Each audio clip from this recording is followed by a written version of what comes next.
Dua orang tua kita,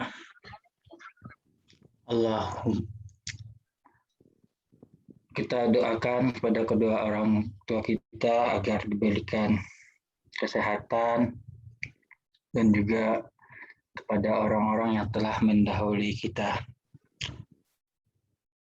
Allahumma afir lahum warhamhum wa'afina wa'anhum.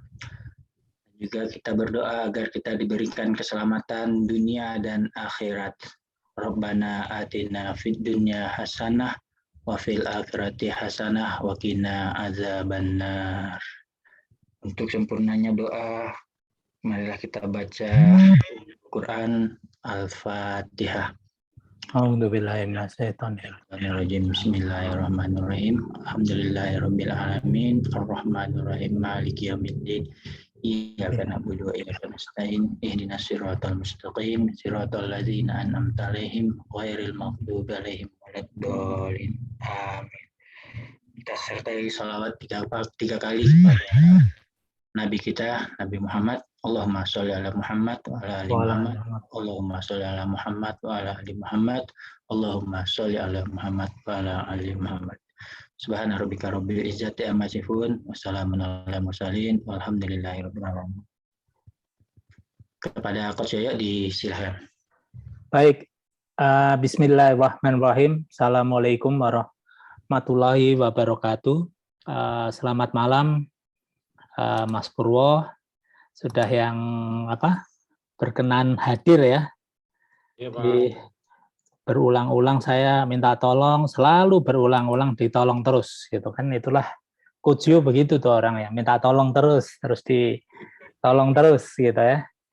Ya Mas Purwo, ini kita langsung aja sharing dan diskusinya terkait ya mungkin sedikit maaf level. Oh ya, diulang lagi Bu Nong kalau suaranya hilang-hilang karena Bu Nong ada di YouTube ya. Baik. Baik, jadi acara ini kita sebutnya belajar online berwirausaha bebas biaya, Mas Purwo. Dan ini kumpulan dari ibu-ibu dulu hasil binaan Yayasan Bakti Asdira, dulu YBA ya, namanya YBA. Beliau ini dulu dibina dengan CSR-nya Sampurna untuk Indonesia. Jadi YBA pertama kali mendapat CSR itu hampir 100.000 US dollar, sekitar 1,4 M. Kita membina 3 kota, yaitu di Semarang, ada 100 ibu-ibu, ada 2 desa, namanya Pamularsih, dan 1 desa lagi, saya lupa apa namanya ya. Terus kemudian di dekat pabrik rokoknya Sampurna di Kerawang, ada desa Sukaluyu dan Puserjaya. Itu juga kita ngebina 100 juga. Kemudian ada kita ngebina ibu-ibu di Rusun Pulau Gebang, itu berjumlah 50. Nah, tentunya sudah itu hampir 2-3 tahun yang lalu ya. Dan saya agak khawatir waktu saya membuat laporan ya, itu success rate-nya itu hanya 27%, Mas Purwo. Jadi kalau ada 100 kita bina, berarti 27 itu usahanya bisa jalan dan sustain. Nah, tetapi setelah saya laporkan, direkturnya daripada human capitalnya Philip Morris Sampurna untuk Indonesia, mereka sangat satisfied karena mereka sudah 10 years membina itu nggak pernah ada hasil. Nggak pernah ada hasil alias duitnya plung, ibaratnya orang itu plung lap gitu. Jadi masuk cemplung langsung hilang gitu. Nggak taunya itu uangnya masuk masuk kepada orang ketua-ketua bukan LSM. Jadi yang mengerjakan ini LSM, Mas Purwo. Ya, tetapi ketua pemudanya ini, saya waktu melakukan pembinaan ke Kerawang, mobilnya dia sudah Pajero, mobil saya masih mobil sedan kecil begitu. Nah, saya kaget juga. Ternyata 10 tahun itu juga, oh dia sudah punya percetakan, punya ruko. Wah, Insya Allah, ini duitnya lari ke pribadi-pribadi, saya bilang gitu. Nah, waktu saya datang ke Kerawang, saya sudah didatengin sama ketua pemuda itu. Pak, udah uangnya 350 juta, kan untuk 3 wilayah itu, Mas. Nah, kebetulan si Kerawang ini dapat 350-400 gitulah ya. Nah, itu kasih saya aja Pak, Bapak terima laporannya bersih gitu. Nah, setelah itu, oh, begitu ya Mas. Terus saya diam aja, nggak melakukan kegiatan, saya bilang. Nanti tanggung jawabnya di siapa gitu. Akhirnya apa? Kamu boleh silahkan ambil 400 dulu, saya bilang. Tapi kamu latihan dulu di tempat pelatihannya Kopassus itu di Kerawang. Saya yang daftarin, saya bilang. And then dia, Bapak ini siapa kok berani-beraninya nyuruh saya masuk? Lah kamu juga siapa kok berani-beraniin nanyain saya? Saya mau ada kegiatan di sini. Ya Bapak ini kalau mau tak daftarin sekarang, tak anterin Mas ke tempat pelatihannya Kopassus. And then dia pergi, terus kemudian ngecek saya background-nya dari mana, yayasannya dari mana. Nah itu dicek. Akhirnya, oh iya Pak, monggo silahkan aja Bapak melakukan pelatihan. Nampaknya dia sudah konfirmasi sama Pak Kabinda Jawa Barat gitu. Oh jangan ganggu yayasan itu, atau kamu tak lipat malah gitu. Si Kabindanya bilang begitu. Ya akhirnya alhamdulillah kepala-kepala dusun itu bilang terima kasih Pak. Yang begini-begini nggak sampai ke kadus-kadus saya ini. Ibu-ibu saya info tuh semangat semua gitu. Nah itu satu babak lolos, Mas Purwo. Setelah lolos, apalagi yang perlu ini? Ternyata saya kan juga ada assessment, melakukan anamnese dulu untuk mendapatkan yang namanya bakat, passion, minat, dan punya waktu. Sama bahan baku, kebutuhan pasar, sama kebutuhan satunya lagi apa? Ada 5 lah syarat orang berwirausaha. Nah itu kita assess, dapatlah beberapa ibu-ibu. Ya begitu, udah dapat. Ada satu handicap lagi, kadang datang, kadang enggak gitu. Jadi ya namanya juga emak-emak, kita nggak boleh marah gitu. Nah ini yang masih tersisa-sisa di dalam ini adalah beberapa ibu-ibu yang seperti Bu Nung ini ya. Ini senior mentor di Rusun Pulau Gebang ya.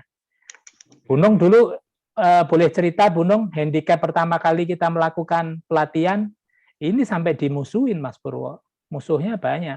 Mangga Bu Nung, tolong diceritain yang dari Rusun Pulau Gebang. Silahkan. Selamat malam Pak Purwo, Cek Purwo. Selamat malam Bu, salam kenal. Dari Rusun Pulau Gebang Pak. Iya Bu. Ya. Kalau Yayasan Bakti Asdira dari Sampurna 4 periode per 3 ya Pak, lupa Pak. 3 Bu. 3 ya. Pertama saya hanya sebagai peserta biasa Pak. Nah yang kedua saya ditunjuk sebagai mentor. Terus kedatangan ketiga saya sebagai master. Kayaknya yang pertama cuma sekitar 50 peserta Pak, kalau nggak salah Pak. Nah kalau yang kedua itu 100 lebih Pak. Ya, 150. Iya, 150-an Pak. Tapi yang nggak mentas semua Pak. Ada yang cuma ikut-ikutan, ada yang semangat, ada yang sedang. Nah sampai sekarang saya masih melanjutkan ilmu-ilmu yang diberikan sama Coach Yo sama rekan-rekan lainnya Pak. Saya masih membimbing di itu, masih memberi semangat lah intinya lah di Rusun Pulau Gebang sampai sekarang. Nah, Bu Nung ini background-nya Chef Purwo, dia punya salon. Dia pengajar paket A, paket B. Dia pengajar makramen, anyaman itu. Nah, beliau ini orang Banyumas. Tetapi apa aja dibuat sama dia. Onde-onde ketawa, asinan. Tadi pagi sayur, tupat sayur. Tetapi saya di dalam proses pendampingan ini hanya mencoba memberikan inspirasi Chef Purwo. Inspirasinya adalah misalnya beliau suka bikin asinan. And then Jatinegara kan nggak jauh tuh dari Jaktim. Saya beli tuh asinan Kamboja sama asinan Haji Usman. Itu yang legend. Nah, saya beli and then kemudian kasih input kepada beliau gitu. Kalau beliau ini tape ketan aja dibuat Mas Purwo. Tape ketan dibuat, ini dibuat. Telur asin dibuat. Bandeng dibuat. Nah, ini buatnya banyak tapi kok ya dibuat ya payu gitu. Jadi waktu pelatihan itu saya memberikan juga pembekalan marketing, branding, fotografi, dan segala sesuatunya. Dan positioning, dan target marketnya itu apa, dan pricing strateginya itu seperti apa. Nah, itu kita berikan kepada beliau-beliau ini. Jadi, konseptual Onorgo Norupo itu, ini, Chef, udah tahu. Di Rusun Pulau Gebang itu, nggak mungkin akan jualan seperti yang harganya Parila, sing nganti 200.000 apa gitu. Nah, Mas Purwo naruhnya di Citos, orang-orang Citos duit segitu mah kecil, tapi kalau Ibu Nung ini tahu di Rusun Pulau Gebang itu daya beli antara 5.000 sampai 10.000. Iya, dan beliau bikinnya barang-barang yang kayak gitu. Silakan Bu Nung cerita produknya apa-apa aja yang udah dibikin. Keter, Pak. Saking banyaknya keter. Ya sing iling bae ta ora apa-apa. Pertama saya bikin bolen, Pak. Kue bolen Mas Purwo. Kayak Kartika Sari ya. Bolen, tapi kalau di sini bolen untuk bikin tiap hari nggak bisa, Pak. Di sini harus rolling. Terus saya inisiatif lagi makanan lain lagi. Pokoknya jajanan pasar lah, Pak. Kayak kolak pisang, biji salak, onde-onde ketawa, terus untir-untir. Banyak, Pak. Semua jajanan pasar ya, Bu? Iya, jajanan pasar. Semuanya yang saya bisa saya buat, Pak. Besok mau bikin kebuli, Pak. Sudah banyak yang pesan. Luar biasa. Luar biasa. Tapi ya gitu, Mas Purwo. Saya itu pokoknya Onorgo Norupo gitu ya. Jadi bagaimana memberikan gambaran kepada beliau-beliau ini pentingnya membuat sebuah standar resepi. Nah, walaupun beliau bikin onde-onde ketawa, beliau tapi kemarin waktu saya tanya begitu, beliaunya ada buku resepnya, Bu. Ada, Pak, Kie di foto gitu dikirim ke saya. Tetapi ya sudah ada yang rajin membuat standar resepi. Tetapi how to make a costing setiap produk. Nah, sehingga sekarang kalau saya ngetes Bu Nung tuh, coba nih jualan onde-onde ketawa untungnya pira, Bu? Weruh lah. Tahu nggak, Bu? Bisa ngitung? Saltannya dibawa lagi, Pak, di kios. Oh, di kios. Oke. Ya, ini tapi jelas ada lebih, Pak. Yang jelas ada lebih. Ya, lebih ada ya. Tapi kalau Chef Purwo ini lebih cuman siti-siti, sama kayak saya. Saya orang keuangan, beliau chefnya nggak mau kita. Hanya cuancia gitu. Kalau orang Mandarin itu cuancia gitu. Nah, ini gitu, Bu Nung. Nah, sekarang Bu Nung ada pertanyaan apa? Mumpung ada chefnya. Silahkan, saya kasih kesempatan pertama untuk Bu Nung sharing. Tanya dulu. Ini, Pak, masalah apa sih? Dalam asinan kan kadang suka pedas sama tidak ya, Pak. Saya sudah nyatet resepnya dalam hal cabai. Tapi kadang dapat cabai, kadang kan pas posisi lagi murah, ora pedas. Kadang pedas. Itu caranya gimana, Pak? Apa harus dicicipin apa langsung itu, Pak? Kletus baik. Coba kita dari awal, Pak ya. Ya. Saya ulas dari awal. Ya. Kalau dalam prinsip berusaha, buat saya, apapun bidang usahanya, saya coba kembali menggunakan teori lama lah yang mungkin teman-teman semua udah paham ya, udah lebih tahu dari saya, yaitu prinsip-prinsip 5P itu, Pak. Kalau di prinsip 5P ini kan hampir semua teman-teman pengusaha, baik yang UMKM atau apa, itu selalu menggunakan prinsip 5P. Yang P yang pertama itu place. Di McDonald atau KFC itu selalu mereka setiap membuat toko baru itu selalu place atau tempat. Nah, itu P yang pertama. Nah, ketika kita mau berusaha, kita selalu menentukan seperti tadi gambaran Pak Yoyo, tempatnya ini di mana. Nggak mungkin kita misalnya seperti yang tadi Pak Yoyo bilang, saya jualan nasi goreng di mana tadi tempat gunung di mana Bu? Rusun Pulau Gebang.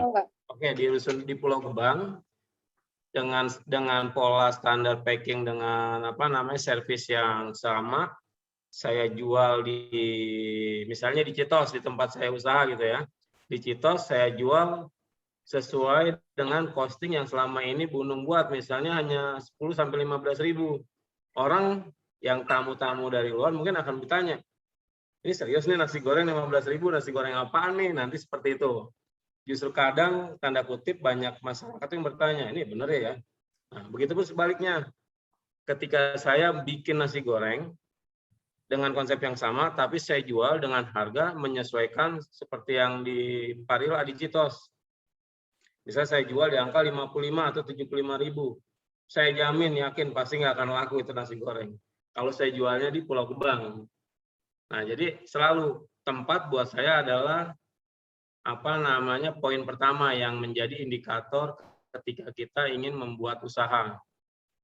Nah, kita lanjut ke P kedua. Ini nanti akan saling keterikatan ya. Setelah yang tadi udah place adalah produk. Ketika kita menentukan produk, kita harus menyesuaikan tempat. Di mana saya bikin bidang usaha, saya akan menyesuaikan produk dan plate tempatnya. Itu yang kedua.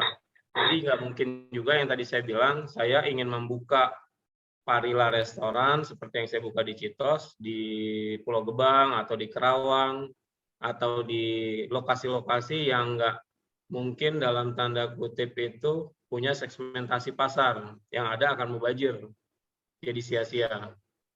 Jadi akan menentukan tempat, produk, baru masuk kita P yang ketiga, Bu. Itu kita masuk ke price, harga. Nah, ketika kita bicara harga, kita akan menentukan di mana tempat tadi dijual, di mana apa produk yang akan kita jual. Nah, ini saling keterkaitan yang tadi saya gambarkan, atau tadi yang Pak Yoyo bilang. Bikin apapun, misalnya di Pulau Gebang, dengan segala macam yang udah Ibu buat, ditanya, ada marginnya? Ada, Pak, pokoknya ada. Nah, tapi adanya hanya untuk sekedar menutupi harian sehari-hari gitu loh. Karena kalau kita bicara usaha kan kita harus bisa punya intuisi untuk saya dalam targetan dalam kurun waktu sekian harus bisa buka cabang lagi atau apalagi gitu yang kira-kira bisa bikin kita jauh lebih baik. Sekarang masuk lagi ke P yang keempat. Setelah menentukan tempat, kita menentukan produk, terus menentukan harga, kita masuk ke P yang keempat adalah promosi. Nah, ini promosi ini akan menentukan, Bu, tempat di mana kita jualan, produk apa yang sudah kita jual bagus, harganya kita rasa juga udah bagus, baru kita akan bicara promosi. Gimana nih pemasarannya? Nah, kalau pemasaran saat ini amat sangat dimudahkan, dibantu dengan yang namanya media sosial. Kalau saat itu kita mungkin perlu cetak flyer, terus bikin iklan di beberapa surat kabar atau di mana. Nah, saat ini kita tertolong dengan yang namanya media sosialnya amat sangat membantu. Itu dari ketok tular dari mulut ke mulut itu juga alhamdulillah amat sangat luar biasa. Saya bisa ambil contoh seperti Parila, kami baru buka di 1 September, tapi alhamdulillah berkat bantuan dari media sosial itu buat saya subhanallah ya. Itu follower kita di Instagram itu udah sampai di hampir 5.000. Itu hanya dalam kurun waktu 2 minggu. Itu buat saya udah luar biasa, dan buat sales itu pun di luar ekspektasi saya. Bahkan buat marginnya, alhamdulillah juga di luar ekspektasi. di bulan pertama kemarin dengan ada banyak promosi, saya masih bisa dapat di angka 620 juta per bulan di bulan September kemarin. Karena tadi tempatnya udah bagus, saya di Citos, produknya yang saya jual juga menyesuaikan dengan segmentasi pasar yang mau saya jual, dengan melakukan uji coba dan survei ke berbagai segmentasi pasar. Terus saya menyesuaikan dengan harga, kisaran di harga berapa nih yang saya harus jual. Dan alhamdulillah menyesuaikan. Terus masuk ke promosi. Nah, promosinya yang tadi saya sebutkan, ada banyak dibantu saya dengan media sosial, pun ada banyak teman-teman blogger. Nah, ketika itu sudah masuk kena ke mereka, alhamdulillah akhirnya ada banyak kemungkinan kita bisa diliput oleh media media televisi atau radio, dan itu Pak Yoyo sebagai saksinya, Pak Yoyo ya. Ya. Kebetulan kita udah ada RTV dan Trans TV kemarin Bikin lapar. minta syuting di kami, dan itu free, kita nggak bayar. Terus kita masuk ke P yang paling urgent nih Pak Yoyo. Yes. Setelah flash, tempat sudah bagus, produk udah oke, dengan segala macam QC, quality control yang bagus, harga juga sudah menyesuaikan dengan dengan survei-survei yang sudah valid, dilengkapi dengan promosi yang luar biasa. Nah, ini P yang paling menentukan nih Pak. People-nya Pak, manusianya yang menjalankannya. Terkadang kita sering menemukan terlepas di diri kita sendiri yang sering mengalami kejenuhan. Karena apa? Karena ketika kita merasa jualan, udah merasa nyesuai, udah bikin standar CP, udah oke segala macam. Tapi yang tadi Pak Yoyo bilang, kita nggak coba bersikap adil terhadap diri sendiri. Yaitu kita nggak menghitung diri kita sendiri ini harus dihargai sebagai labor cost yang memang menjadi utamanya.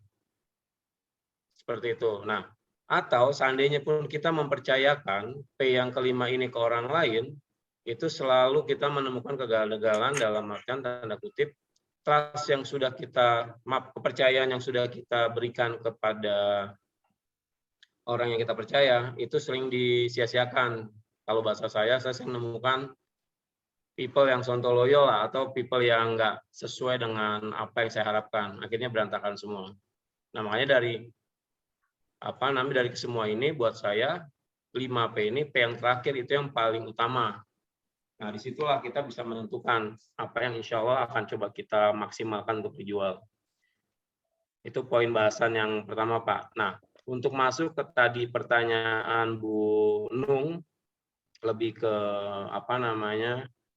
standar CP udah kita buat, terus atau cabenya yang kadang murah, kadang mahal, ini seperti apa. Nah, kembali lagi Bu, kita usahakan kita bisa mendapatkan yang namanya supplier yang bisa mensupport bahan baku kita itu dengan harga yang stabil minimal 1 bulan. Itu nggak berubah harga, Bu. Jadi misalnya Ibu ketemu supplier A atau supplier B, Ibu bisa bandingkan, misalnya harga cabai saat ini 50.000 untuk cabai rawit merah, terus di supplier B 55.000. Nah, Ibu bisa bikin kesepakatan di supplier A dengan harga 50.000 selama sebulan. Nah, itu yang menjadi bahan patokan acuan untuk bikin bikin standar CP. Nah, kembali lagi di standar CP ini juga harus memperhitungkan variabel-variabel lainnya nih. Terkadang teman-teman hanya memasukkan bahan baku aja tanpa Bapak Ibu memperhitungkan yang tadi saya bilang, atau bahasanya COGS ya, untuk menentukan HPP. Itu cost of goods itu ada ada banyak indikator. Misalnya kalau di kita itu saya memperhitungkan ada yang namanya listrik pertama di COGS pertama. Ada listrik, ada air, terus ada rental sewa rumah. Walaupun maaf Bapak Ibu, rumah atau tempat usaha yang kita gunakan adalah rumah kita sendiri, dalam artian tidak bayar. Tapi itu tetap harus dimasukkan ke dalam poin-poin untuk menentukan harga jual. Setelah kita menentukan yang namanya COGS, ada listrik, ada ada rental, ada air. Terus kita juga masukkan yang paling utama nih Bapak Ibu yang sering dilupakan adalah diri kita sendiri atau orang-orang yang ikut membantu untuk bisa mewujudkan munculnya satu produk untuk kita jual.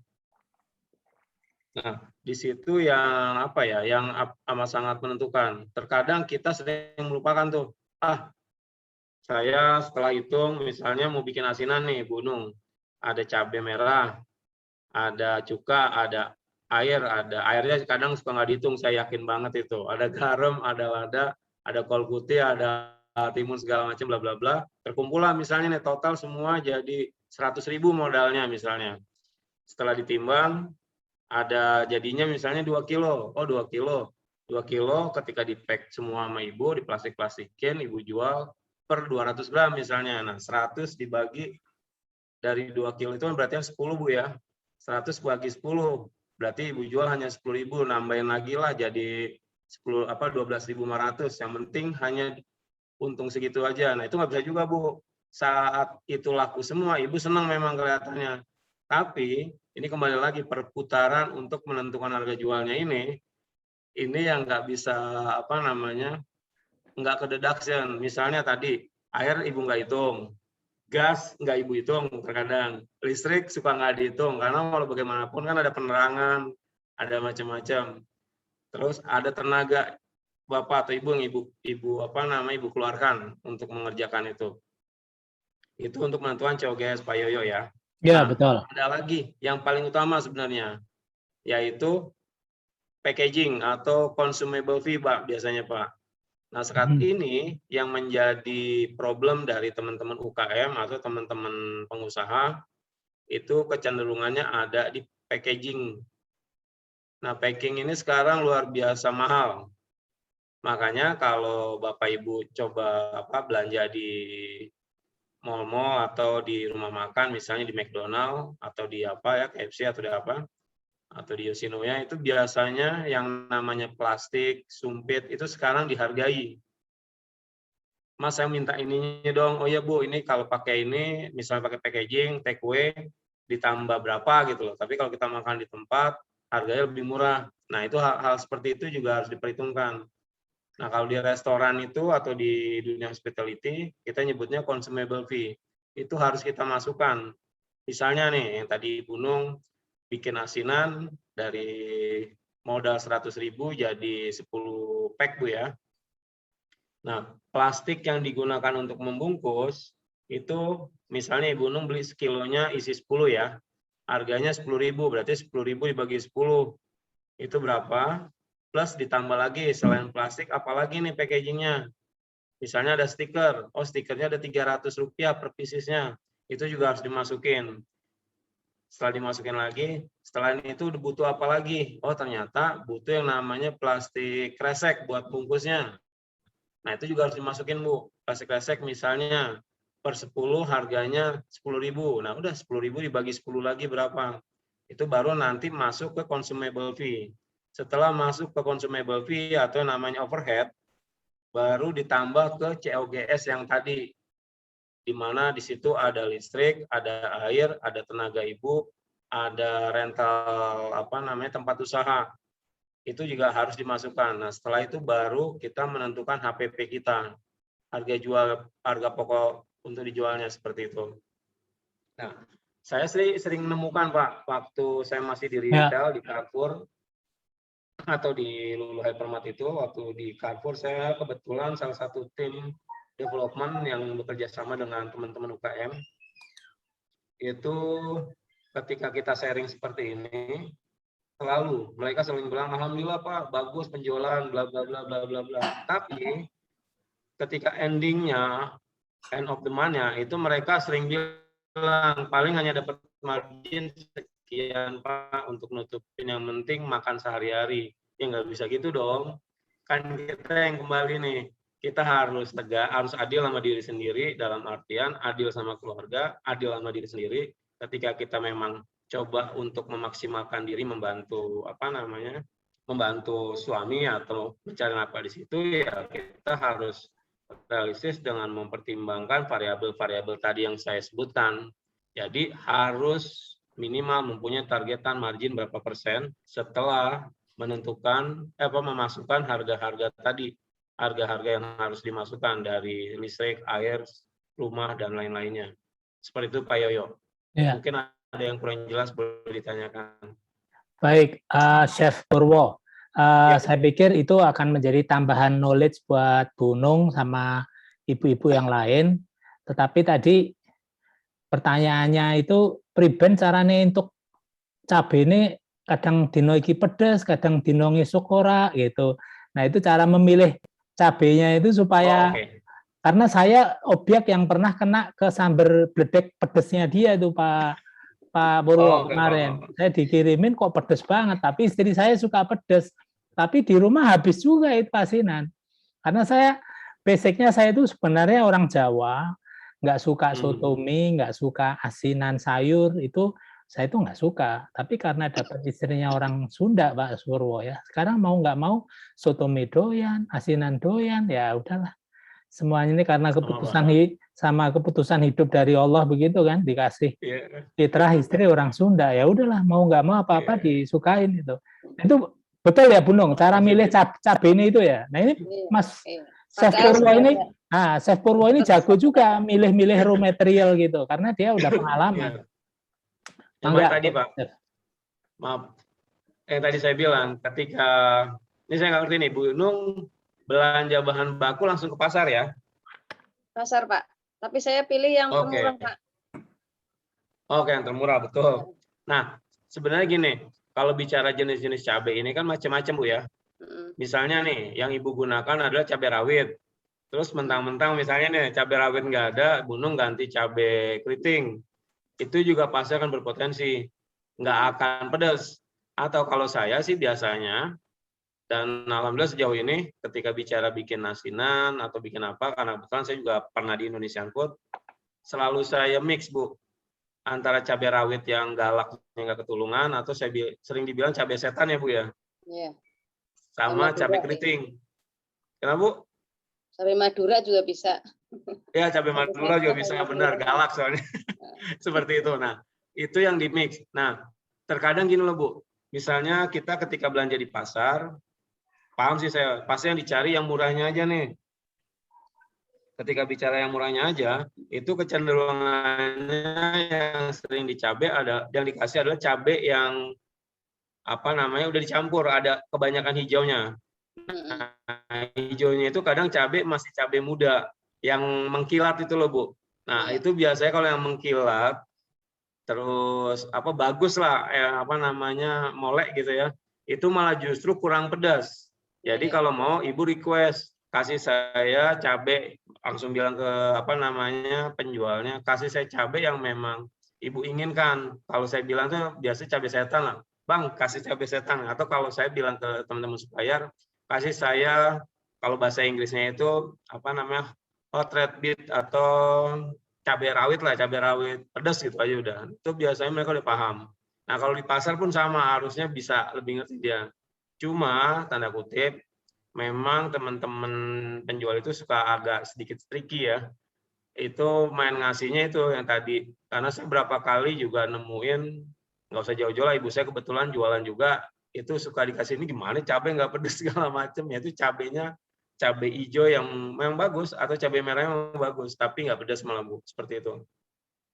Kembali sih kuncinya kita ke pedagangnya, mempertegas untuk kasih saya cabai yang bagus. Kalau memang cabainya itu Ibu bisa bedain tuh antara cabai rawit yang bagus itu yang agak tua gimana ya. Bingung kalau nggak ada ini yang nggak dipraktekin tuh. Menos-menos ya Pak. Menos-menos lah bahasanya. Nggak usah terlalu terpaku sama cabai kecil yang kelihatannya bagus, tapi malah menurut saya nggak oke. Seperti itu Pak. Ya oke. Ya wes, itu urusannya Bunung karo Chef Purwo ya. Saya nggak tahu istilah menos-menos itu apa itu. Molek gitu Pak. Molek ya, oke. Baik, ada lagi pertanyaan Bunung, mangga. Mumpung masih fokus di Bunung. Itu Pak, cara kuah dari asinan, kadang saya suka ada kental, kadang nggak kental. Itu cara gimana Pak? Ini Pak Yoyo dapatnya kental terus Pak. Iya, padahal Tergantung saya... gulanya, Bu. Oh. Tergantung komposisi gula. Jadi gini, yang tadi saya bilang. Jadi apa namanya, Bu Nung mulai dari sekarang harus berani tegas sama diri sendiri dengan mengikuti standar resipi yang menurut Bu Nung resep terbaik dari asinan yang pernah Ibu buat. Saya paham itu, banget deh. Banyak teman, misalnya gini, saya udah kasih resipi standarnya ya, ke semua peserta, misalnya ada 5 orang, ada Pak Yoyo, ada saya, ada Mas Hendra, ada Bu Ratna, ada siapa. Tapi ketika bikin, itu semuanya beda-beda. Ada yang memang benar-benar follow resipi, insya Allah hasilnya akan sama. Tapi ada juga yang, gampang, asal nembak aja, penting jadi. Gitu.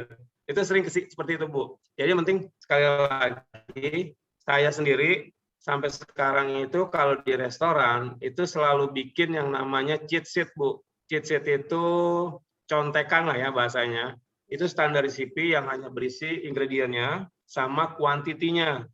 Misalnya mau bikin asinan, ada kol putihnya berapa? Misalnya 500 gram. Wortelnya berapa? Togenya berapa? Terus buat kuahnya, cukanya berapa mililiter? Airnya berapa mililiter? Garamnya berapa gram? Cabai merahnya berapa gram? Cabai bawang putihnya berapa gram misalnya. Nah, itu nanti akan menemukan komposisi yang bagus. Tingkat kekentalan seperti yang kita inginkan. Nah, kecenderungannya kenapa sering berubah-berubah, kadang kental, kadang enggak, yaitu tadi suka komposisi dari resep yang memang harusnya udah baku, nggak diikuti gitu Pak Yoyo. Makanya kenapa di sini muncullah standar resipi dan costing itu yang amat sangat menentukan dari kualitas produk dan harga jual yang akan kita lempar ke pasar. Seperti itu. Oke. Priben, mudeng ora, Bu Nung? Standar resipi, Bu. Ya wes. Digawe kudune kan maring mburimu itu di belakang tembok itu banyak kertas-kertas nempel, Bu Nung. Betul. Itu standar resipi nih. Iki ning maring kulkas. Ya wes, ora apa-apa, pada baik. Baik. Oke, sekarang kira-kira ada yang lain mau tanya? Bu Dinara, ini Bu Dinara, Chef Purwo, ini posisi beliau di Kerawang. Ya, 3 tahun yang lalu beliau membuat bolen, ya. Kemudian bakery ya, bakery bolen. Itu sekarang kalau nggak salah rasanya sudah ada rasa keju, rasa pisang, terus kemudian ada tape, ada durian. Nah, ini oleh sesepuh-sesepuh di foundation, di yayasan, mereka keranjingan semua, ketagihan bikinannya Bu Dinara ini, ya. Beliau bikin cake tape, bikin croissant, apa gitu, dan itu sudah 3 tahun, 2 tahun yang lalu, alhamdulillah rumah di sebelahnya itu sudah kebeli, Chef Purwo. Dan Januari besok itu sudah mau bikin tempat cake bakery ya, sambil ada kopi dari yayasan, minta nanti ditambahkan, dikenalin sama barista yuk untuk bikin kopinya seperti apa. Yang pernah kita exercise juga kan, kita bikin mesin kopinya. Nah, ini mangga Bu Dinara, silahkan tanya, sharing sama Chef Purwo. Beliau ini sudah berulang-ulang men-set up baik toko roti maupun sekarang restoran di Citos namanya Parila. Mau tahu September kemarin jumlahnya berapa? Itu omset berapa Chef Purwo September Parila? 620 juta, Pak. 625 jutaan, Bu Heni. Kemarin kita lagi bikin bisnis plan baru 370 juta. Nah, itu baru tahun, Bu. Sebulan itu, Bu Heni. Enggak, kalau saya 140 tahun. Beliaunya 370 setahun, Chef.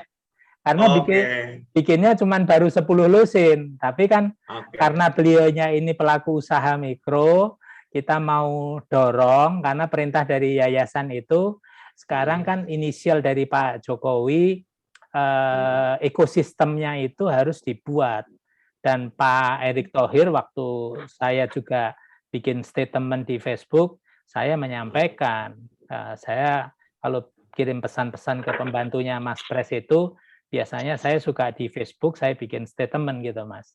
Jadi waktu itu saya bikin statement bahwa ya lo ajak anak muda dari lulusan dari Belanda, Oxford, yang nemuin apa AstraZeneca ya, salah satu virus itu kan anak Indonesia, Mas, yang kuliah di sono. Dia ditawarin nama Thohir, suruh pilih. Nah, kamu ini pulang aja ke Indonesia. Wah, dijawabnya sama anak muda itu apa? Pak, kalau saya nanti di sono tuh seperti jadi penonton aja. Karena apa? Ekosistemnya ada di sini komplit. Kenapa saya harus balik ke Indonesia? Nah, akhirnya juga dulu apa? Pak Habibie mau di-challenge untuk pulang ke Indonesia.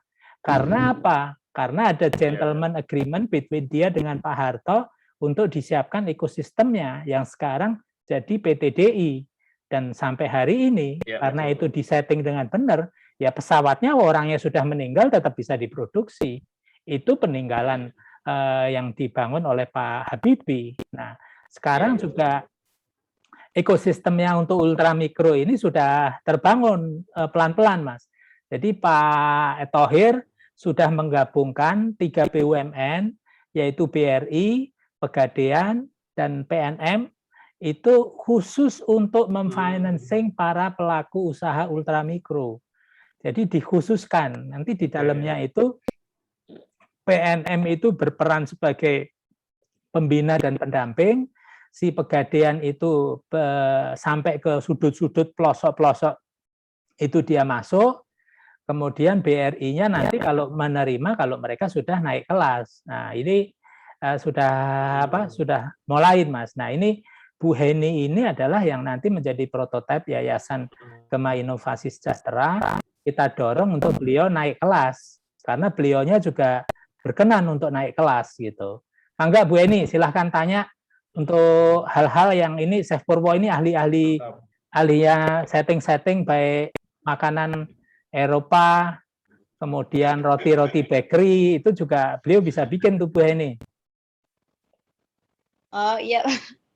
Vina. Kalau ini tadi Pak, Chef maaf untuk ini standar resepnya kan kalau saya udah baku gitu udah ada ya, kan dapat dari kursus gitu. Itu ya, maksudnya harus dibukukan gimana? Apa kan kayak kita udah di luar kepala, tetap harus kita punya buku dibukukan apa gimana, Chef? Kalau kemarin sih, kata Coach Yoyo harus yang namanya gimana, Bu? Ya kalau kata Coach Yoyo kan harus bikin standar resepi. Kalau saya kan berarti udah di luar kepala tetap harus ada gitu ya? Bagusnya Bu, kalau buat usaha ini kan kita bicaranya usaha bukan untuk sehari 2 hari nih. Itu harus ada yang namanya standar resipi, Bu.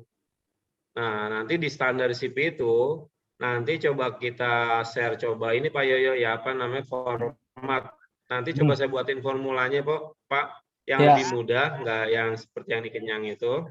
Nanti ada ini Bu, formulasi costingnya, di mana itu nanti bisa membantu Ibu berapa persentase air yang digunakan dari apa namanya untuk resipi tersebut untuk dimasukkan untuk penentuan harga HPP ini seperti apa. Terus listrik berapa persen dari setiap produk resipi yang Ibu buat. Begitupun apa namanya tenaga labor cost-nya nih. Karena labor cost kan misalnya nggak cuma Ibu nih, mungkin ada anak Ibu atau ada siapa teman. Nah, itu juga harus tetap dimasukkan. Nah, jadi standar CP itu nggak cuma hanya sekedar apa ya. Kalau buat kami tukang masak, standar CP adalah kitabnya di dapur, Bu. Karena maaf terkadang ya namanya manusia ya, walaupun di luar kepala, kadang-kala suka ada lupanya lah. Itu udah biasa. Kebetulan istri saya juga praktisi di pastry bakery. Beliau sendiri sampai sekarang ketika mau bikin, apalagi yang namanya pastry bakery ya, itu seperti matematika. Dia benar-benar eksak, nggak boleh kurang, nggak boleh lebih. Jadi beda lagi nih Bu, seperti ibu-ibu kita nih, atau seperti gayanya ibu saya ya, kalau bikin kue lebaran tuh asal benar di luar kepala. Ini berapa nih? Udah pokoknya berapa gelas, kalau ini berapa ini. Nah memang rasanya enak, tapi ketika ditanya, Mah ini berapa gram, ini berapa ini. Ya pokoknya mama mah kira-kira sekian, oke kira-kira sekian. Nah, kalau ada yang mau beli misalnya nih, satu toples berapa? Nah, jualnya 50.000 atau berapa. Nah, kita nggak tahu nih, berapa rupiah yang memang sudah dikeluarkan oleh ibu saya misalnya untuk beli bahan bakunya, beli toplesnya, beli macam-macamnya. Ada listrik, ada segala macam.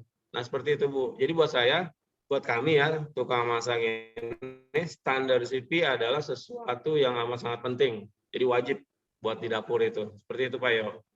Ya. Oh iya, Chef.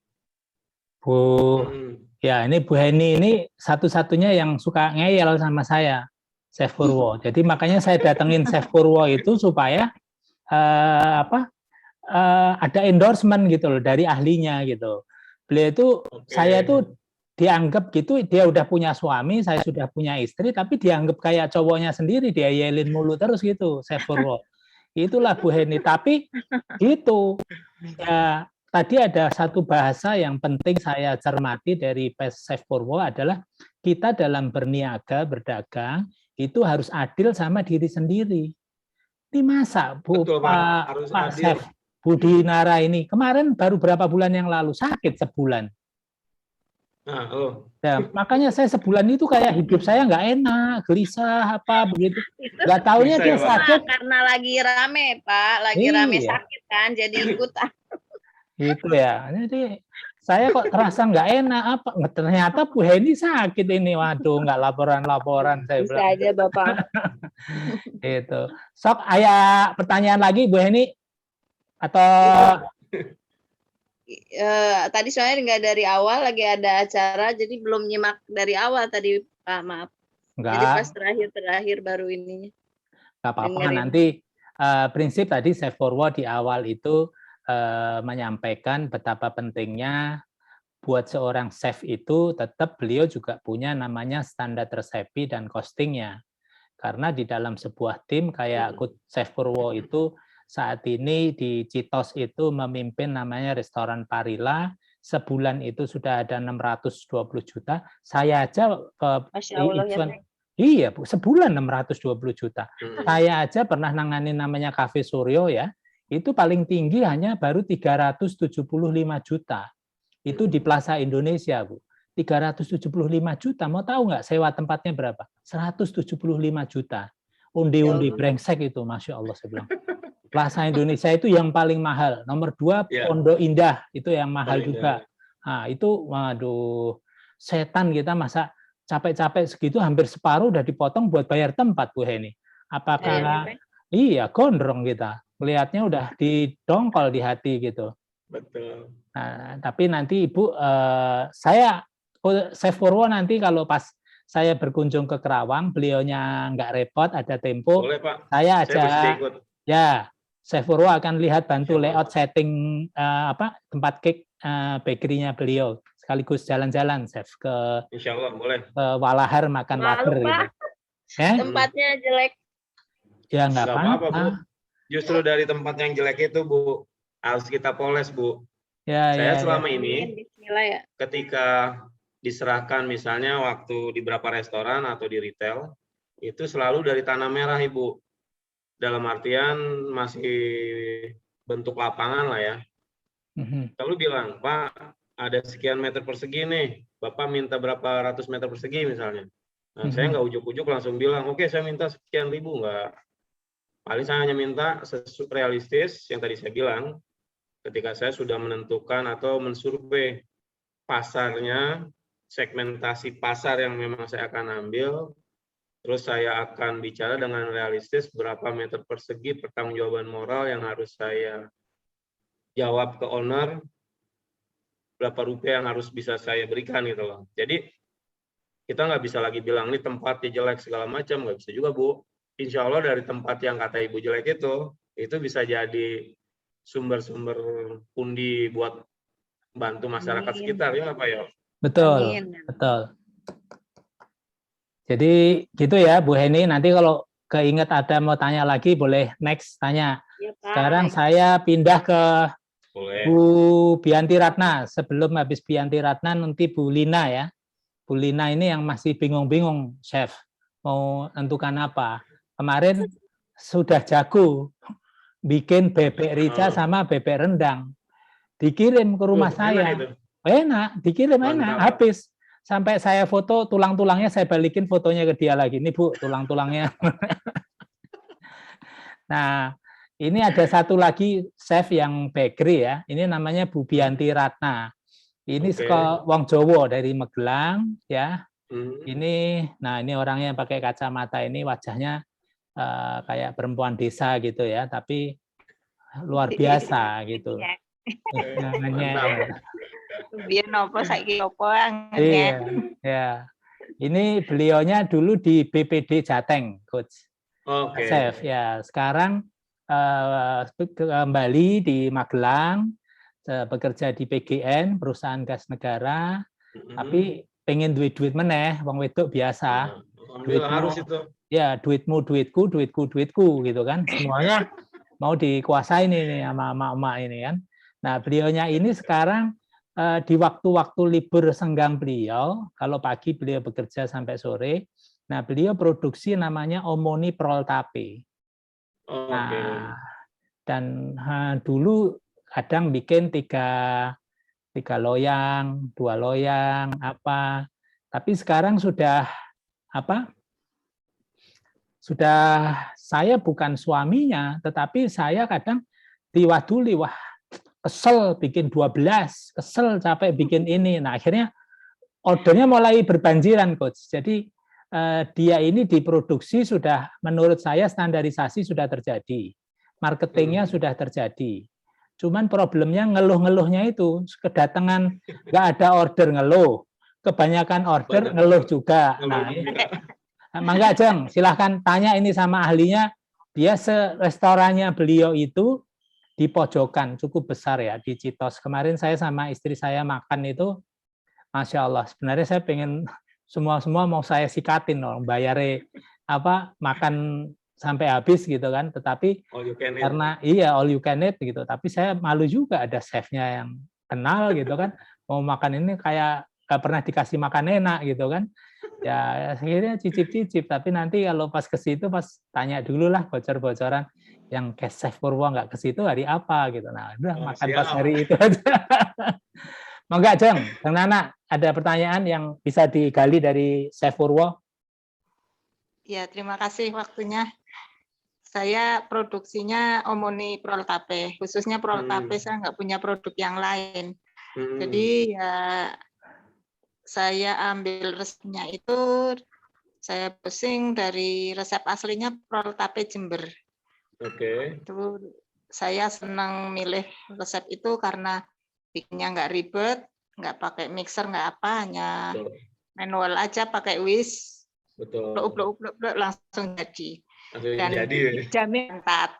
Nah itu yang saya suka. Aku nek bikin cake selalu bantat, nek bikin prol bantat nggak apa-apa.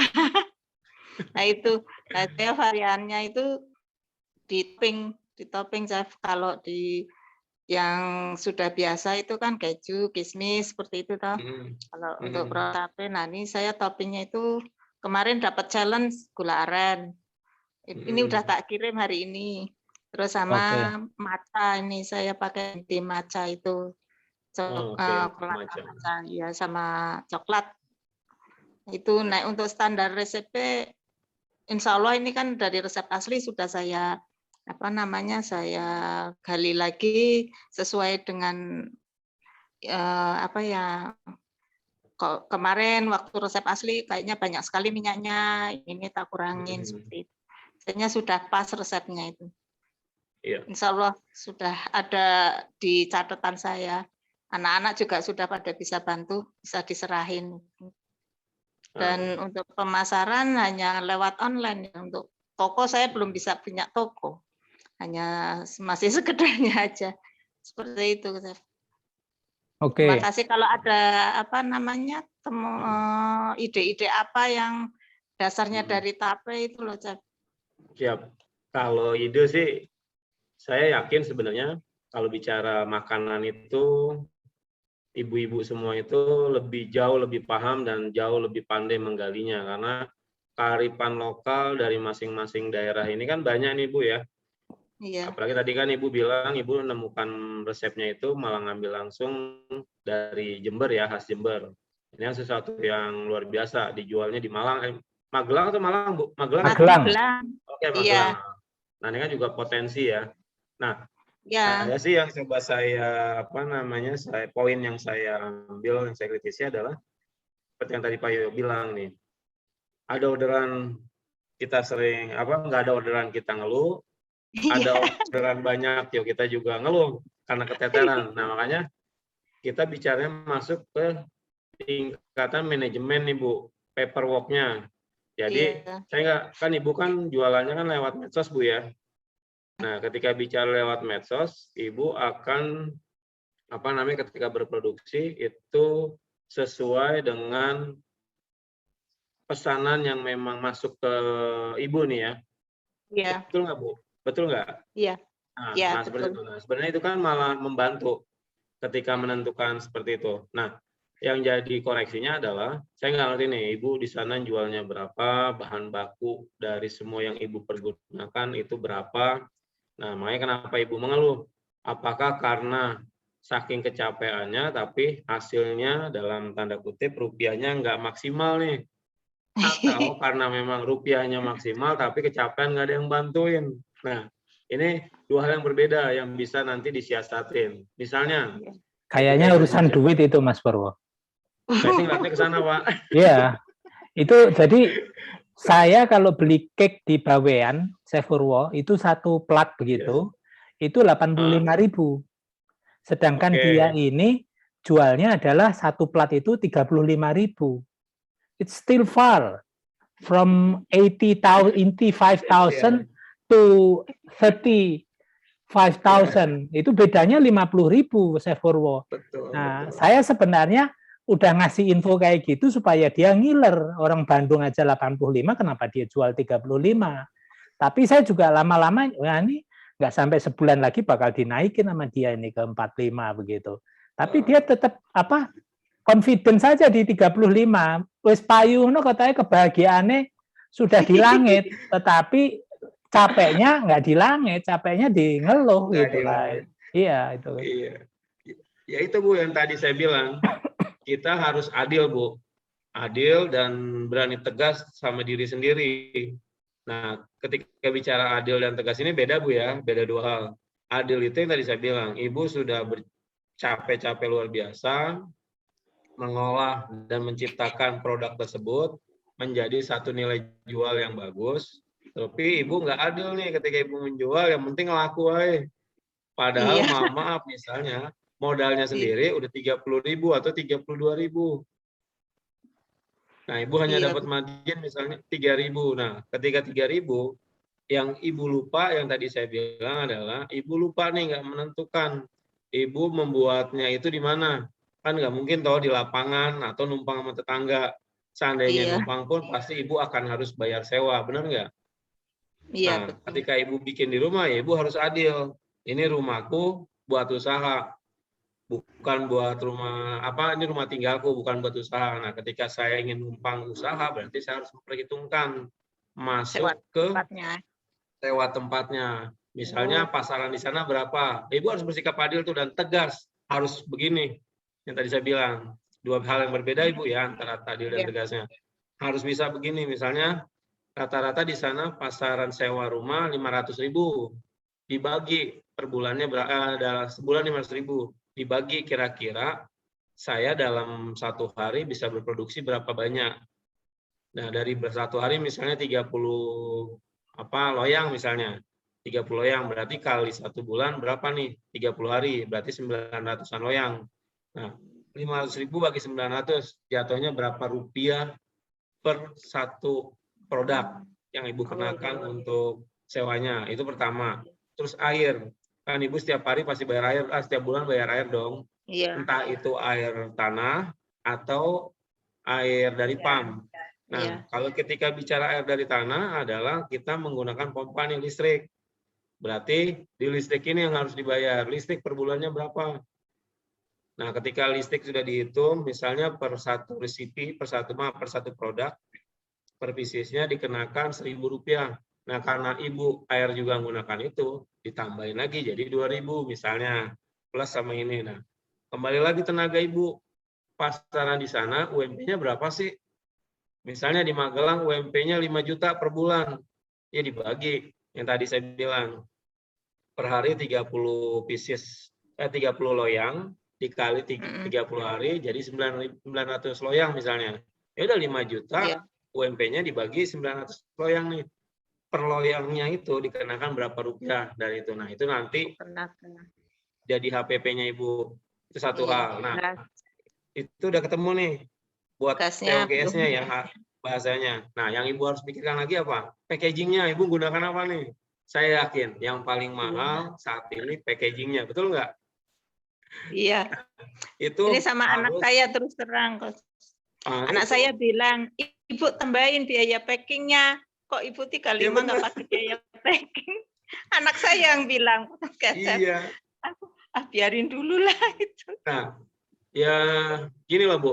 Ada kalau di kita itu ada bahasanya namanya marketing ya. Ada yang namanya fee marketing. Fee marketing itu ketika kita baru mulai buka usaha. Itu wajar dong, kayak kemarin kami itu di Parila selama 2 minggu pertama kita tuh namanya bleeding Bu. Bleeding itu berdarah-darah.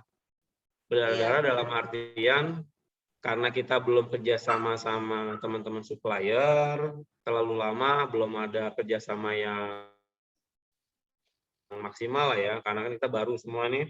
Akhirnya si owner dengan kita duduk bareng nih manajemen. Oke, si pihak owner bilang, saya berani berdarah-darah Pak Purwo selama 2 minggu misalnya. Saya mau jualan buy one get one. Nah itu udah harus ada perhitungan. Oke, dalam sebulan ini 30 hari, hari ramainya kira-kira hari apa, berapa lama. Nah ketika berdarah-darah 2 minggu ini, berapa rupiah yang harus saya korbankan, atau bahasa tadi fee marketing. Nah itu wajar aja. Misalnya, Ibu hanya sampai 2 bulan, Ibu free-in nih packaging. Tapi Ibu juga harus bersikap adil. Selain diambil dari packaging, Ibu juga harus ngambil margin yang agak lebih tinggi dari yang tadi saya bilang COGS-nya Ibu nih, ini harus dimaksimalkan. Jangan Ibu berdarah-darah di packaging, berdarah-darah juga nanti di raw material. Ya udah habis babak belur Bu. Benar kata anak Ibu. Kita kan bukannya, maaf ini, bukan di sini jualan itu buat ngambil untung toh, bukan buat sebagai lembaga donor lah. Sekedar untuk terus memberi ke orang, nggak bisa juga. Ibu yang tadi saya bilang harus tegas dan harus adil sama diri sendiri dan sama keluarga Ibu yang bantuin. Nah ini kalau di sini Bu dilihat ya, ini ada yang namanya, saya sampai masukin yang namanya print out label. Itu kalau di kasir itu suka keluar yang namanya, kalau Ibu belanja tuh apa namanya, printer ya, kertas. Itu sampai saya hitung per pieces, per ininya, per satunya itu Rp30. Satu roll itu berapa banyak, setelah dibagi-bagi kira-kira dapatlah Rp30. Paperball itu packaging Bu. Paperballnya itu berapa? Nah saya dapat dari supplier 1.600, ya saya masukkan 1.600. Ini harus adil nih. Adil sama diri sendiri, juga adil sama supplier, sama customer. Jadi jangan beli 1.600, Ibu kasih ke customer jadi 2.000, nggak adil juga dong. Karena kan kita harus adil, kita harus akan ngambil margin itu dari apa namanya raw material, disposable, apa namanya garpu dan sendok, itu juga harus bayar. Dari supplier 200 ya 200 saya masukin. Nah, ketemulah dari cost per kilogram 16.917 ditambah overhead. Overheadnya berapa nih? 1.830. Saya tambahin lagi apa namanya labor charge atau tenaga kita yang kita gunakan. Mau berapa persen? Nah, Ibu yang tadi saya bilang, misalnya UMP di sana berapa? 5 juta. 5 juta berapa, dibagi berapa produksi yang Ibu bisa maksimalkan dalam 1 bulan. Per piecesnya nanti Ibu masukkan di sini. Apakah 2%, apakah 10%, apakah 12%. Itu nanti Ibu yang akan menentukan di sana. Nanti kembali lagi, di sini ada yang namanya rental, yang tadi rumah, air, listrik, dan lain-lain. Dan lain-lain ini banyak Bu variabelnya. Ada sabun, ketika Ibu selesai gunakan sink harus dicuci nggak? Pasti gunakan sabun toh. Ya. Nah itu juga harus masuk yang namanya other expense, lain-lain. Atau misalnya Ibu harus beli karet yang sebenarnya nggak ada di overhead, harus dibungkus pakai. Nah itu juga harus, atau solatif. itu biasanya suka ada. Nah, itu yang masuk ke other expense. Setelah itu semua ketemu, ada kalau di kita itu manajemen saving atau bahasanya itu buat dana pengembangan, Bu. Nah, ini yang harus Ibu matikan. Misalnya per pieces per loyang dari produk yang Ibu buat Rp1.000 nih yang untuk manajemen saving. Nah, itu yang benar-benar Ibu keep untuk hanya pengembangan. Dan itu hanya bisa dibuka misalnya punya targetan, setelah 4 bulan saya akan buka lagi nih usaha, atau saya akan buka menu baru lagi nih. Nah, Ibu bisa menggunakan modal dari manajemen saving ini. Atau Ibu mau beli aset, Ibu bisa menggunakan dari sini. Jadi jangan dipotong dari keuntungan-keuntungan ini, yang ada Ibu bakalan buntung terus, nggak bakalan maksimal. Seperti itu. Nah, nanti dari itu semua muncullah yang namanya total cost sama semuanya. Setelah semuanya ketahuan, Ibu masuk ke suggest selling price. Suggest selling price tuh apa namanya, harga yang rencana kita mau jual berapa sih gitu. Nah, kita kan nggak ada servisnya sama tax, Bu, ya, nggak ada pajak. Udah, jadi berapa persen yang Ibu akan maksimalkan mau Ibu ambil. Seperti itu. Sampai sini jelas, Ibu? Jelas, Pak. Alhamdulillah. Gini aja Pak Yoyo, nanti coba saya janji deh ya. Filenya ya, Coach ya. Kenapa, Bu? Minta file itu, file Excel. Oh ya. Gini aja. Satu file 1 juta ya. Berapa banyak yang mau ini? Ada 5 orang. Biar balik modal hari ini 5 juta jadi ya. Devina, tolong dicatetin ya file ini. Pak Yoyo, nanti gini deh. Saya janji hari raya Rabu insya Allah saya libur. Ya. Habis itu saya coba nanti akan buat coret-coretan. Siap. Sama nanti saya bikinin format baru. Ya. Dengan bahasa Indonesia aja. Oke. Yang nanti saya share ke Pak Yoyo bisa share ke teman-teman semua ya. Ya, sok. Bilang terima kasih dulu dong sama Chef Purwo dong. Terima kasih. Ya, Bu. Ya, itu Pak Aber barusan juga nanya, Assalamualaikum Coach, mohon di-share variabel cost ini ya. Oh ya, ini udah dijawab juga sama Coach Purwo nih Pak Aber. Ya. Siap. Waduh, ini semuanya apa? Kalau ada yang enak-enak buat ngisinya ya share dong. Aduh, dasar mama semua ya. Iya. Baik. Sekarang saya lanjutkan ini yang terakhir Bu Lina sama Bu Berna ya. Bu Lina ada yang mau tanya? Ini Bu Lina ini ya, mangga Bu Lina silahkan. Ini yang saya cerita tadi, Chef. Beliau sudah dulu bikin bebek. Kemarin saya challenge, saya suruh bikin bebek. Drap-drup gitu apa? Antara berani dan tidak berani, tapi akhirnya terkirim juga sampai tempat saya. Ya, tapi tolong dikasih input Coach. Waktu itu saya review beliau dari rica-rica sama ungkep itu enak. Udah mirip kayak di Citos itu ada bebek tepi sawah itu loh, Coach. Yang 100. Nah, itu enak, itu udah enak. Nah, cuman yang rendang itu rasanya itu kurang juicy, Coach. Nah, kayak di bebek tepi sawah itu kan kalau saya makan itu kan bebeknya itu juicy gitu. Nah, itu bagaimana sih cara nemuin supaya juicy? Kayak kemarin saya makan di Parila yang daging yang besar itu, Coach, yang sirloin itu juicy itu. Saya makan, loh di sini kok juicy.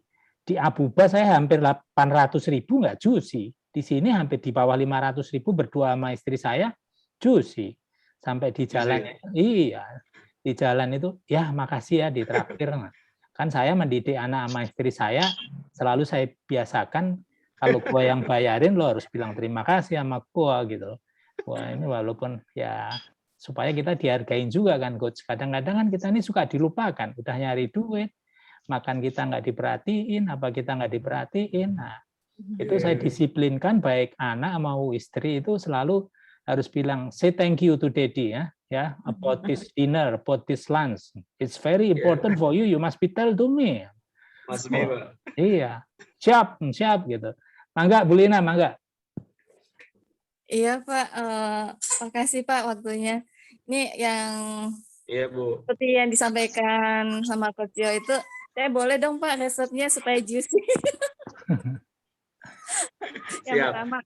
Yang kedua ini, kan Boleh. Bapak tadi kan katanya semua dihitung ya, dari apa bangunan apa segala macam tuh dihitung ya. Kami itu dulu sempat mau cari tempat itu ya, cari tempat mau buat usaha seharga 25 juta setahun. Tapi untuk harga itu yang kami lihat itu takut nggak ketutup dengan biaya apa namanya, biaya Operasional harian. ya operasionalnya gitu, karena harga yang sering di pasaran tuh kok murah banget gitu, apa karena saya belum dapat supplier apa gimana. Tapi kan untuk pertama susah ya dapat supplier itu ya. Saya udah berapa kali Betul. coba itu bebek itu, saya sampai sekarang tuh belum ketemu supplier yang pas gitu. Yang pas ya. Jadi makanya mau dilanjut juga masih mikir. Masih mikir gitu kan. Kayak kemarin kata Coach itu harga di sana itu 115. Sementara di sini ada yang berani harga di bawah yang saya buat. Jadi saya bingung. Saya mau buat harga berapa lagi ya, kalau di bawah kayaknya badan saya aja, air listrik saya aja udah tinggi gitu kan. Makanya aduh gimana ya gitu. Jadi belum bisa menyiasatinya gitu. Untuk nyewa tempat apa gimana gitu. Nah, Ya. karena kami di sini banyaknya itu mainnya online tapi sistem apa itu? Pesan, by order. Ya, tapi COD gitu loh Pak. Gitu kan makan waktu dan ongkos juga ya. Sementara itu tidak dimasukin di dalam harga jual tadi. Nah, itu dia Pak. Masih bingung. Masih pemula. Itu Pak. Ada lagi, Bu? Itu dulu sih Pak. Ya, kalau jadi ada 2 poin lah Ibu ya. Kalau buat di bebek, saya itu kalau buat juicy, bebek atau unggas lah ya. Tapi yang saya utamakan di bebek, biar dia empuk atau crispy, tapi masih juicy nih. Nah, saya biasanya sistem ungkepnya itu saya menggunakan air kelapa Ibu. Bukan santan ya, air kelapa. Jadi kan biasanya suka ada tuh air kelapa yang di pasar-pasar. Atau Ibu beli kelapa yang masih utuh, gelundungan itu airnya jangan dibuang. Atau jangan dimasukkan ke santan buat santan, tapi buat bagian dari ngerebus atau ngungkep dari si bebek tersebut. Atau ayam, nanti Ibu bisa bedain. Itu ada rasa gurihnya dan rasa juicy di dalamnya itu lebih ngikat. Walaupun luarnya ketika Ibu bakar atau Ibu panggang atau Ibu goreng, itu udah crispy, itu masih ada juicy-nya, Bu. Saya biasanya di situ. Nah, saya pun belajar itu dari banyak teman-teman orang-orang tua lah ya. Dan itu kebetulan saya dapat ilmu itu dari teman orang Lombok. Dia pembantu rumah tangga dan saya belajar sama beliau. Saya lihat nih, bikin bebeknya kayak enak mulu nih, juicy dan mau diapainnya pokoknya enak. Ternyata rahasianya di sana, Bu. Tapi di saya air udah pakai, kelapanya itu. Bumbu segala macam itu Ibu saya yakin jauh lebih paham lah. Saya udah pakai Pak, air kelapa. Udah kelapa juga pakai? Cuman dicampur sama air biasa, nggak pure air kelapa. Karena kan susah juga. Jangan. Oh, jangan. Iya betul.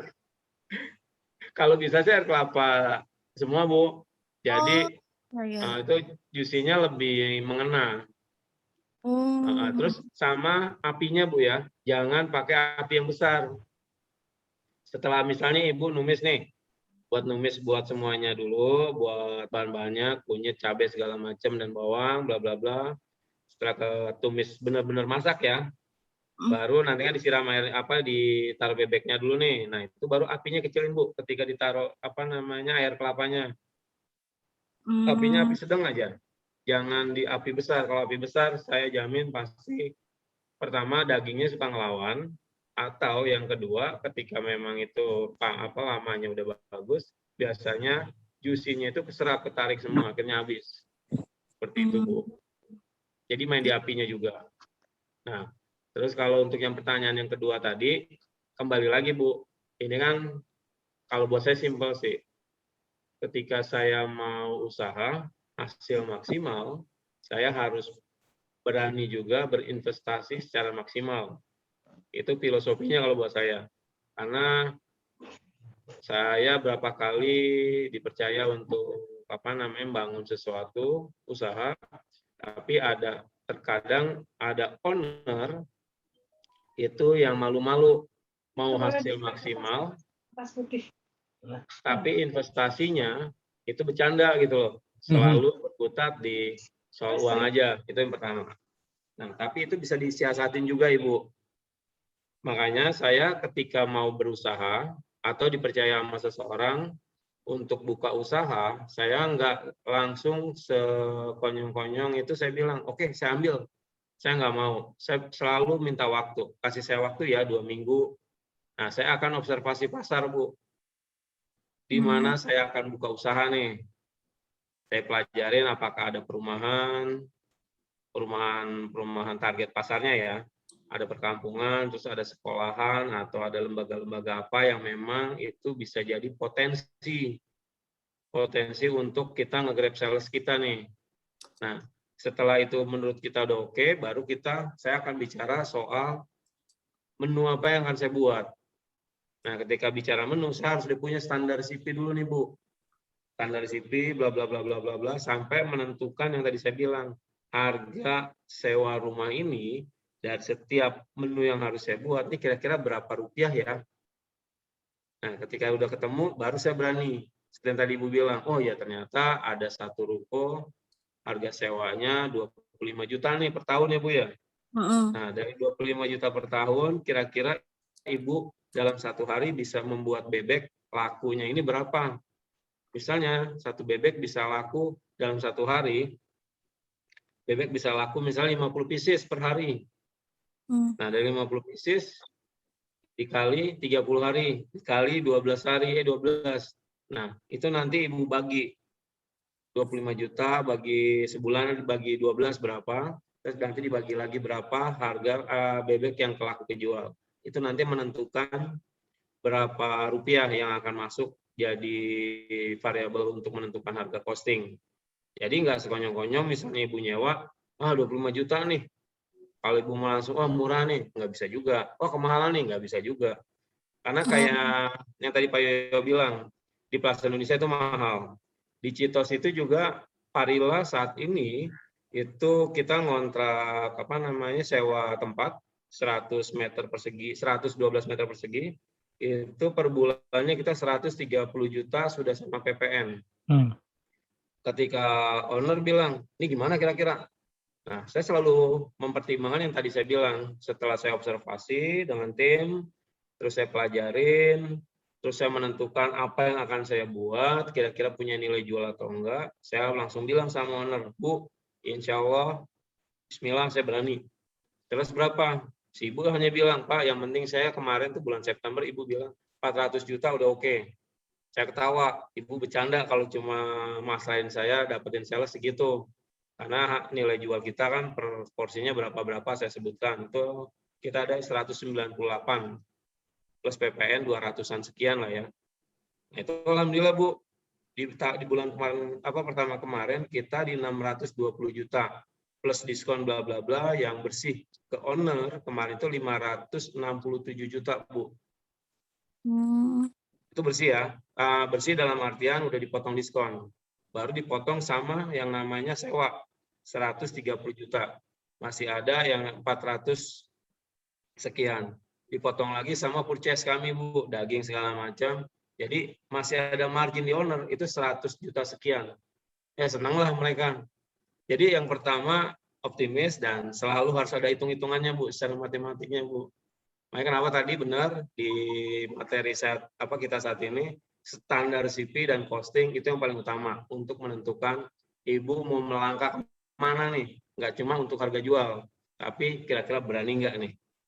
Karena nanti ketika kita udah bicara standar CP dan costing, kita akan menentukan yang namanya return of investment. Berapa lama modal yang saya keluarkan bisa kembali plus keuntungannya seperti itu Bu. Jadi optimis lah. Saya selalu gitu Bu. Setelah saya observasi bla bla bla, terus pelajari semuanya, ya udah Bismillah yuk. Selain doa ya Bu ya udah saya jalanin. Dan alhamdulillah. Dan kalau Ibu mau percaya syukur, nggak udah. Kebetulan di sini setahu saya ada Mas Heksa, salah satu teman saya yang bantu saya juga ini Mas Heksa. Itu alhamdulillah sampai tanggal kemarin Ibu, nanti bisa saya informasi ke Pak Yo juga, kita udah dapat yang sampai sekarang tanggal 9 ya, itu sales di Parila udah di angka 311 juta Bu. Udah separuhnya. Masya Allah. Nanti Pak Yo saya kirim boleh, nanti bisa buat semangat teman-teman. Sama ininya. Itu udah di angka 311 juta Pak Yoyo. Targetan owner padahal bulan ini kami hanya di 650. Nah, itu baru 10 hari lah ya. Kita masih ada 20 hari 21 hari lagi. Insya Allah jauh lebih bagus, mudah-mudahan. Makanya kalau saya simpel sih, sebelum kita memberanikan diri atau takut untuk melangkah lebih lanjut, yang tadi saya bilang, observasi pasar dulu. Setelah observasi apa yang mau kita jual, setelah apa yang mau kita jual, bikin standar CP-nya nih benar-benar. Saya misalnya mau jual bebek kalio, wah bebeknya bla bla bla bla bla segala macam, selesai, tentukan yang tadi saya bilang, sewanya berapa sih di sini? Oh sekian, Ibu langsung masukin variabel-variabelnya. Pasaran sini berapa sih? Ibu masukkan juga. Jadi ketika bicara pasarannya di situ berapa, misalnya nih Bu, per porsi bebek di sana itu harga hanya 50.000, tapi di tempat Pak Yoyo bisa 100.000. Ibu jangan khawatir nggak akan laku. Kalau memang Ibu bisa jual di angka 65.000 dengan mendapat margin yang lebih maksimal, kenapa enggak? Asalkan kualitas rasanya, kualitas packingnya itu jauh lebih baik dan lebih enak dari yang lain. Kalau saya kuncinya di sana Ibu, seperti itu.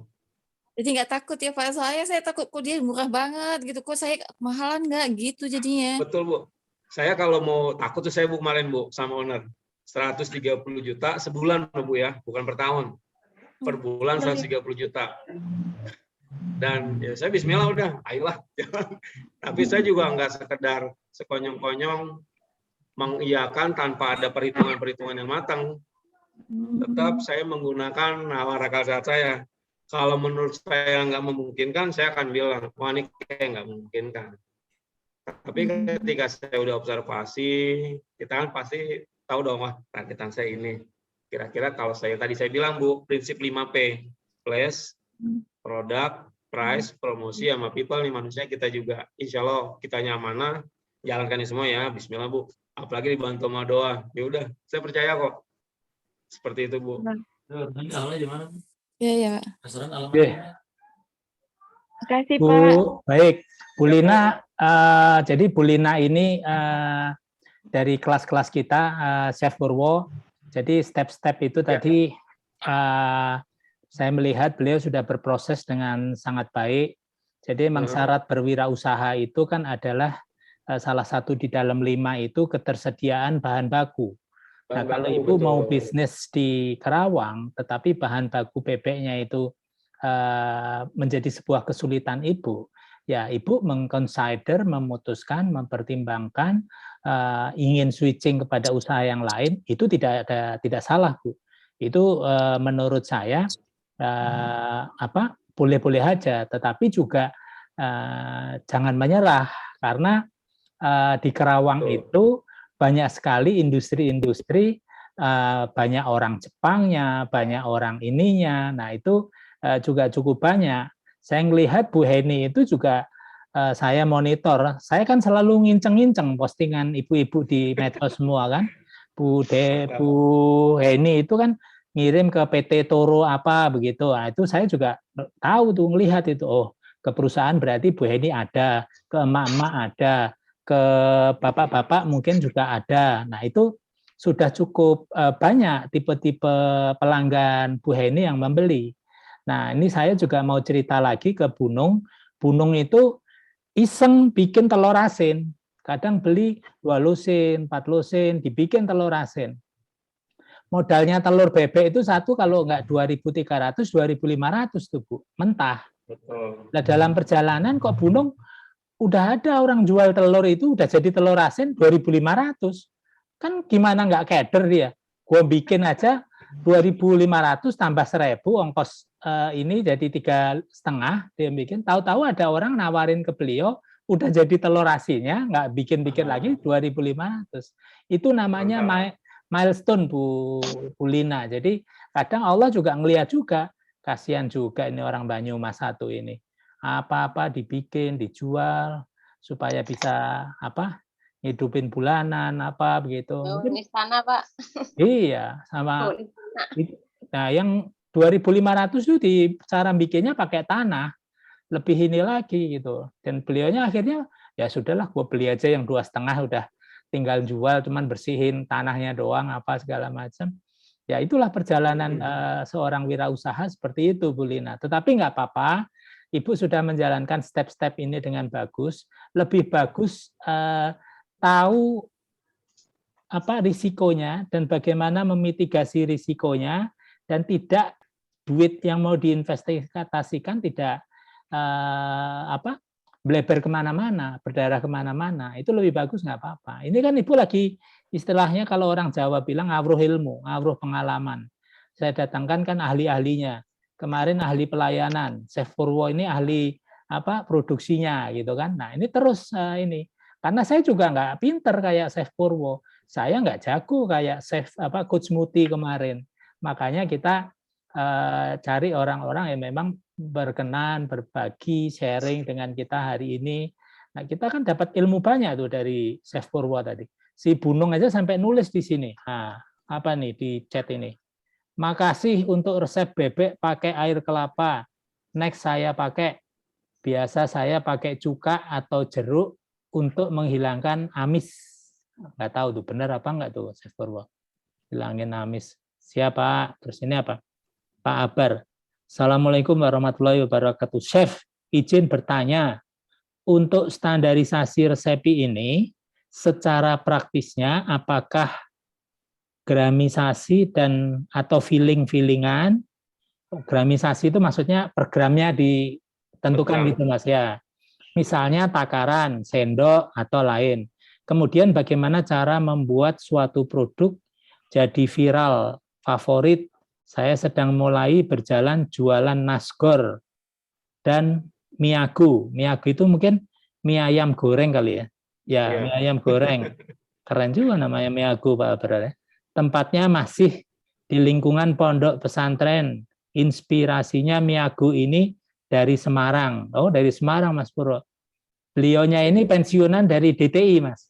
Jadi mau dikasih sama beliau itu notabene lifting kalau Akabri itu Agim 87, dia lifting 88 apa 86, pokoknya adik kelasnya Agim lah gitu. Jadi ini beliau dekat juga sama Agim ini, dan selalu Agim support beliau mau usaha apa-apa, cari tempat. Nah ini dikasih tempat di dekat pesantrennya si Eko Diti, itu. Nah, maka Kang Purwo, Chef Purwo, nanti insya Allah saya kirimkan. Saya share lewat Pak Yoyo. Nah, ini Masya Allah. Yang ini terakhir ya, nanti insya Allah Chef Purwo kayaknya masih mau berkenan di bulan-bulan berikutnya sharing kembali kepada kita, masih ini kalau belum ada yang puas ya. Beliaunya sangat maulah berbagi ilmu dengan kita, karena juga ini amal jariah kan buat kita semua, mudah-mudahan selalu memberi manfaat buat kita. Enggak, Chef, yang gram-gram ini Allah, Pak. Untuk Pak Abar nanti di-share ya. Ya. Nurul ya. Oke, baik teman-teman. Pak Abar nanti itu akan ada dibuatkan standar resepinya. Ya, akan dibuatkan standar resepinya sama Chef Purwo. Nanti saya akan share ke semuanya. Iya. Nih dari Chef Purwo lagi. Oh ya, sorry. Oh, keinjekin.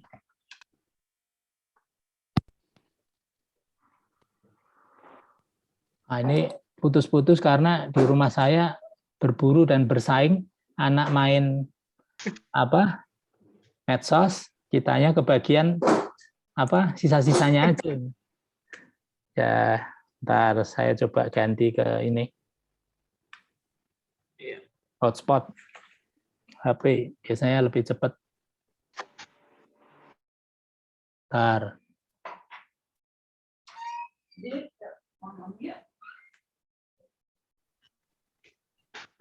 Oke, sekarang udah nggak putus-putus ya, Chef? Ya, siap. Oke, baik Ibu-Ibu, teman-teman, ini nggak terasa ngobrol sama Chef Purwo sudah jam 9 ya. Jadi kalau mau diobrolin terus juga nggak habis-habis. Tapi saya yakin kelas malam ini sudah sangat menginspirasi karena ilmu yang dikasih itu bukan ilmu-ilmu buku, tapi lebih cenderung ilmu praktek dapur gitu kan. Jadi saya aja juga nggak mudeng itu. Bebek tepi sawah itu bisa juicy kan, ngebusnya pakai air kelapa. Sama juga ayam saya itu bisa juicy. Tapi benar juga itu, Seth. Itu adik saya yang jual bebek di Solo itu air kelapa itu beli di pasar, and then buat ngerebus si bebeknya itu. Masya Allah. Ya. Baik, kajian ilmu malam ini, terima kasih sekali, Chef Purwo.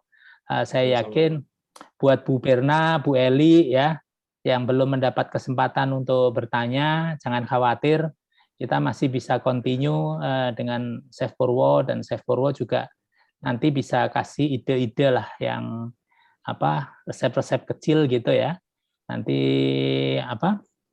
bisa dibikinkan video pendeknya, terus nanti bisa kita sharing lagi sama beliau, terus nanti kita bisa putarkan video buatnya di acara belajar online berwirausaha ini, insya Allah.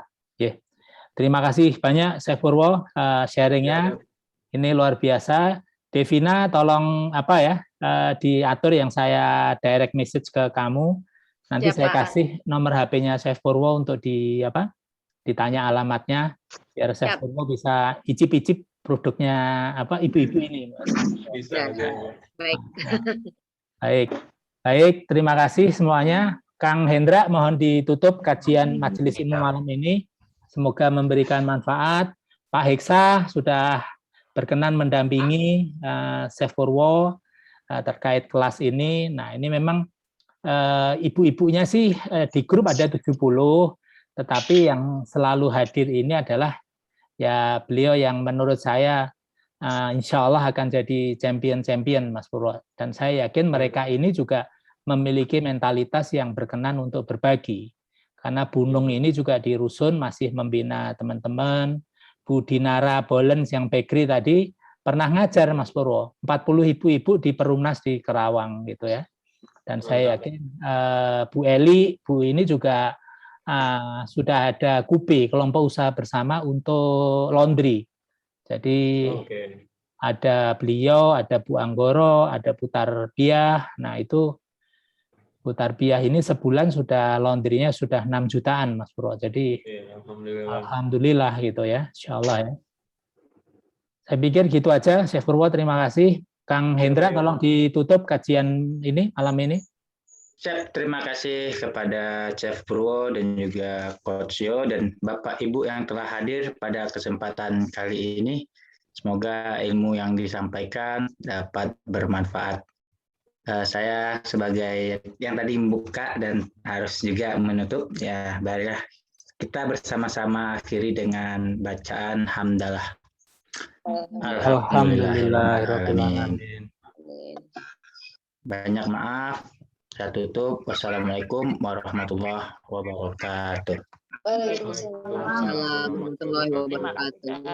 Ayo pada bilang terima kasih ke Chef Purwo, ibu-ibu. Terima kasih Pak. Yo dan semuanya, Bapak Ibu.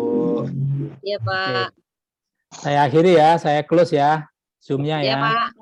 Thank you.